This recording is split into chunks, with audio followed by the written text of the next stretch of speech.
हरे कृष्ण। श्रीमद् भागवतम दसम स्कंद अध्याय 83। कृष्ण की रानियों से द्रौपदी की भेंट। श्री सुखदेव गोस्वामी ने कहा, इस तरह गोपियों के आध्यात्मिक गुरु तथा उनके जीवन के गंतव्य भगवान कृष्ण ने उन पर अपनी कृपा प्रदर्शित की। तत्पश्चात वे युधिष्ठिर तथा अपने अन्य सभी संबंधियों से मिले और उनसे उनकी कुशलता पूछी। ब्रह्मांड के स्वामी के चरणों को देखकर समस्त पापों से मुक्त राजा युधिष्ठिर तथा अन्यों ने अत्यधिक सम्मानित अनुभव करते हुए उनके प्रश्नों का प्रसन्नतापूर्वक उत्तर दिया। भगवान कृष्ण के संबंधियों ने कहा, हे प्रभु, उन लोगों का अमंगल कैसे हो सकता है जिन्होंने आपके चरण कमलों से निकले अमृत का चक्कर पान किया हो। यह मदोन्मत्तकारी तरल बड़े बड़े भक्तों के मन से बहता हुआ उनके मुखों से निकलकर उनके कान रूपी प्यालों में उड़ेला जाता है।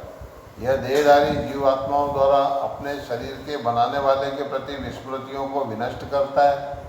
आपके स्वरूप का तेज भौतिक चेतना के त्रिगुण प्रभावों को दूर करता है और आपके अनुग्रह से हम पूर्ण सुख में निमग्न हो जाते हैं। आपका ज्ञान अविभाज्य तथा असीम है।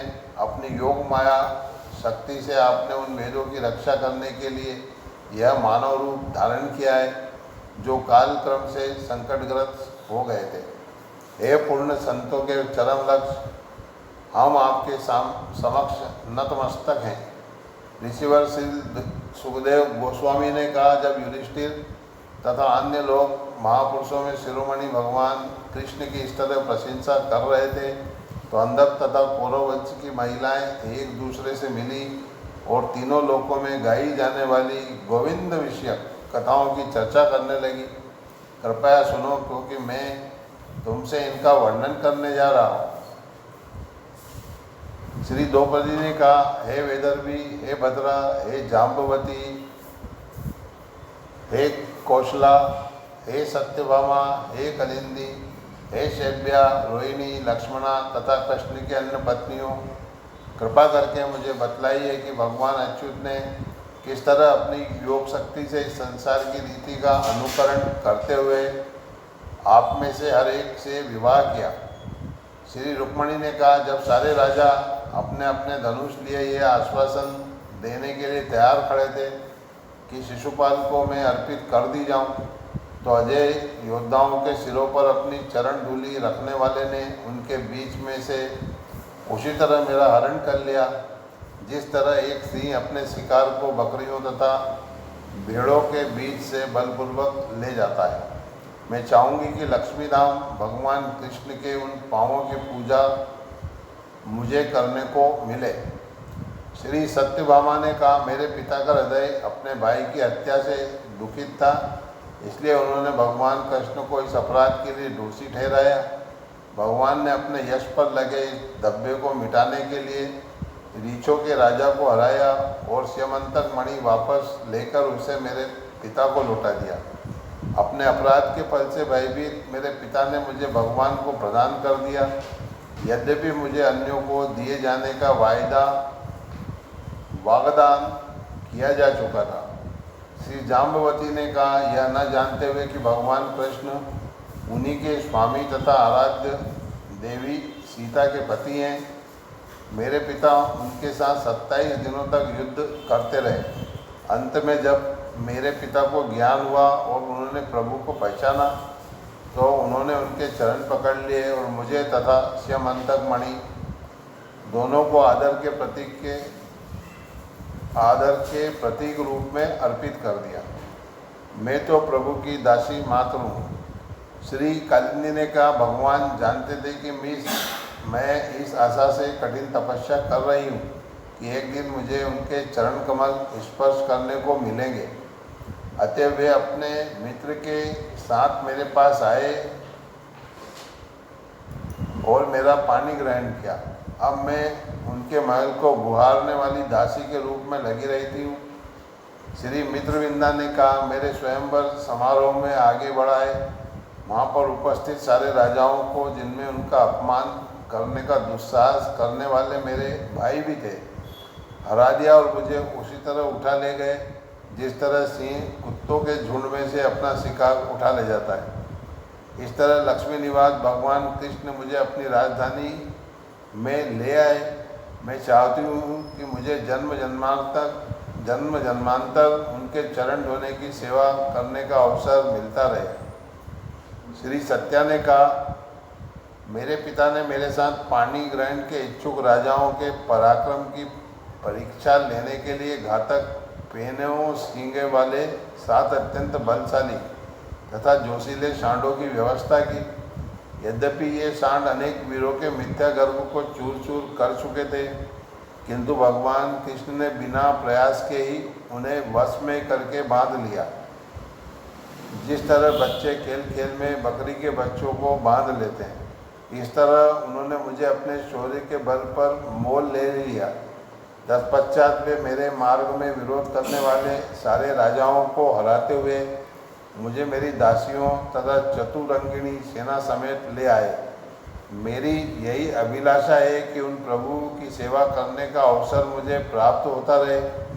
श्री भद्रा ने कहा, हे द्रौपदी, मैं पहले ही अपना हृदय कृष्ण को सौंप चुकी थी, अतः मेरे पिता ने कृष्ण को बुलाकर मुझे उनको अर्पित कर दिया। मेरे साथ उन्हें एक अक्षौहिणी सैन्य रक्षक और मेरी सखियों की एक टोली भी दी थी। मेरी चरम सिद्धि यही होगी कि जब मैं अपने कर्म से बंध कर एक जन्म से दूसरे जन्म में भ्रमण करूं, तो मुझे भगवान कृष्ण के चरण कमलों को स्पर्श करने की अनुमति सदैव मिलती रहे।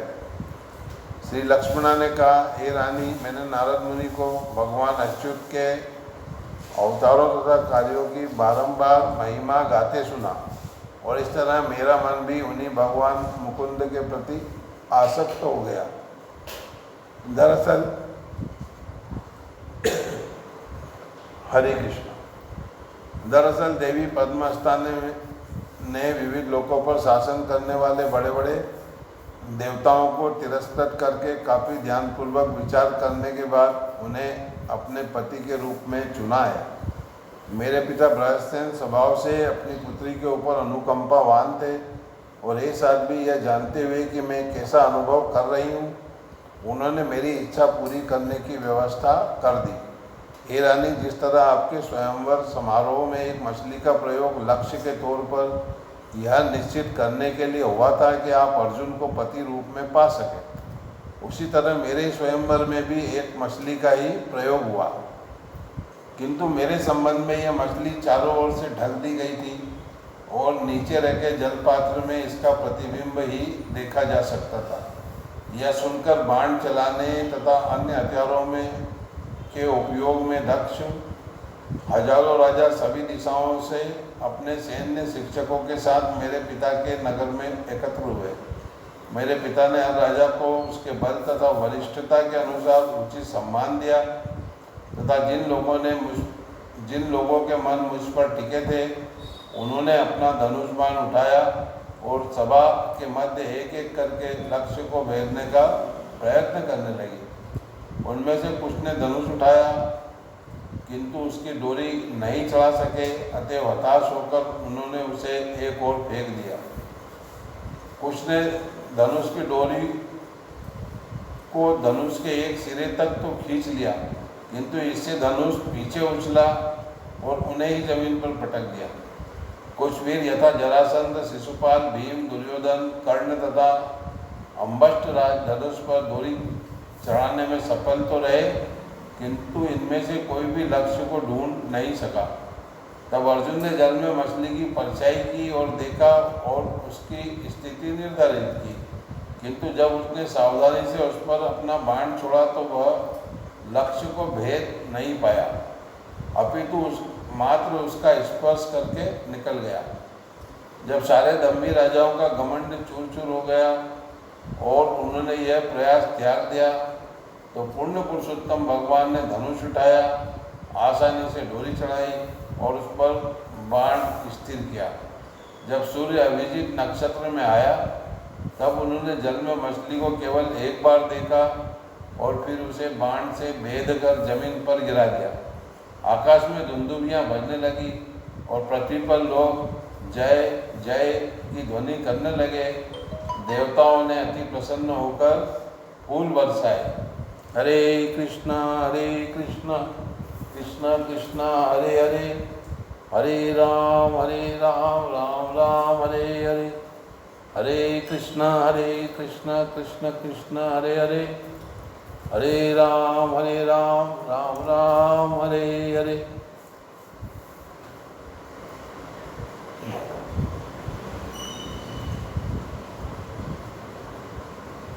हरे कृष्ण कृष्ण कृष्ण हरे हरे, हरे राम राम राम हरे हरे। तभी मैं रंगशाला में गई। मेरे पाँवों के नुपुर मंद ध्वनि कर रहे थे। मैं उत्तम कोटि के नए रेशमी वस्त्र पहने थी, जिसके ऊपर करदनी बंधी थी, और मैं सोने तथा रत्नों से बना चमकीला हार धारण किए थी। मेरे मुख पर लजीली मुस्कान थी और मेरे बालों में फूलों की माला थी।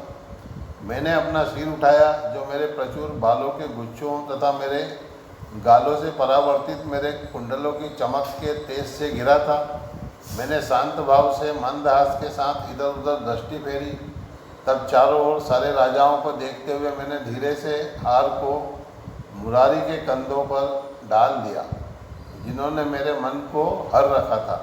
तभी शंख, मृदंग, पट, भेरी, आनक, नगाड़े एवं अन्य वाद्य जोर जोर से बजने लगे। नट तथा नर्तकियां नाचने लगे और गवैये गाने लगे।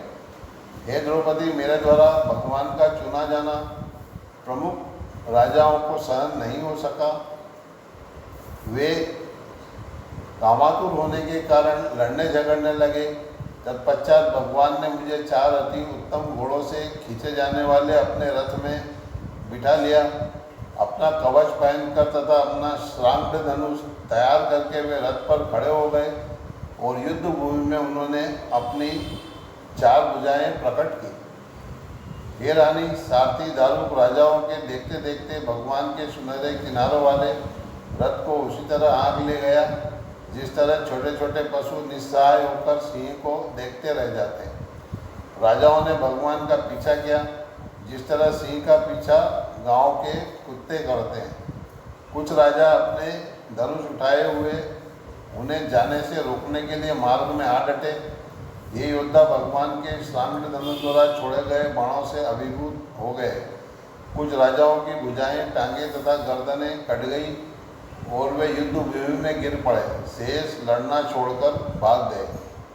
तब यदुपति ने अपनी राजधानी कुशस्थली द्वारका में प्रवेश किया, जो स्वर्ग में तथा पृथ्वी पर प्रशंसित है। नगर को पताकाओं से युक्त डंडों से सजाया गया था, जो सूर्य को ढक रहे थे, तथा शानदार तोरण भी लगाए गए थे। जब कृष्ण ने प्रवेश किया तो वे ऐसे लग रहे थे मानो सूर्यदेव अपने धाम में प्रवेश कर रहे हों। मेरे पिताजी ने अपने मित्रों, परिवार वालों तथा मेरे ससुराल वालों का सम्मान बहुमूल्य वस्त्रों, आभूषणों, राजसी पलंगों, सिंहासनों तथा अन्य साज सामग्री से किया। उन्होंने परम पुण्य भगवान को भक्तिपूर्वक अनेक दासियां दी, जो बहुमूल्य आभूषणों से अलंकृत थी। इन दासियों के साथ अंगरक्षक थे, जिनमें से कुछ पैदल थे तो कुछ हाथियों, रथों और घोड़ों पर सवार थे। उन्होंने भगवान को अत्यंत मूल्यवान हथियार भी दिए। इस तरह समस्त भौतिक संगति का परित्याग करके तथा तपस्या करके हम सारी रानियां आत्माराम भगवान की दासियां बन चुकी हैं। अन्य रानियों की ओर से रोहिणी देवी ने कहा, भौमासुर तथा उसके अनुयायियों का वध करने के बाद भगवान ने हमें उस असुर के बंदी गृह में पाया। वे यह जान गए कि हम राजाओं की कन्याएं हैं, जिन्हें भौम ने पृथ्वी पर विजय करते समय पराजित किया था। चूँकि हम भौतिक बंधन से मोक्ष के स्रोत उन भगवान के चरण कमलों का निरंतर ध्यान करती रही थी, भगवान ने हमें बंदी गृह से मुक्त कराया और विवाह कर लिया। यद्यपि उनकी हर इच्छा पहले से पूरी रहती है।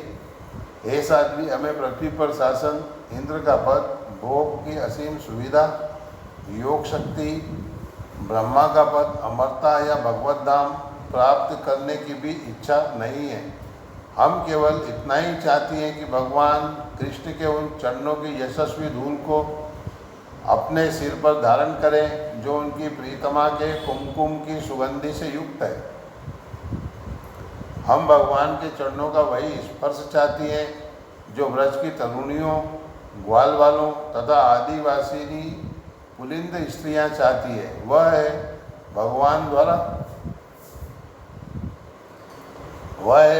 द्वारा अपनी गौवें चराते समय पौधों तथा घास पर उनके द्वारा छोड़ी गई धूल का स्पर्श। इस प्रकार श्रीमद् भागवतम दशम स्कंद अध्याय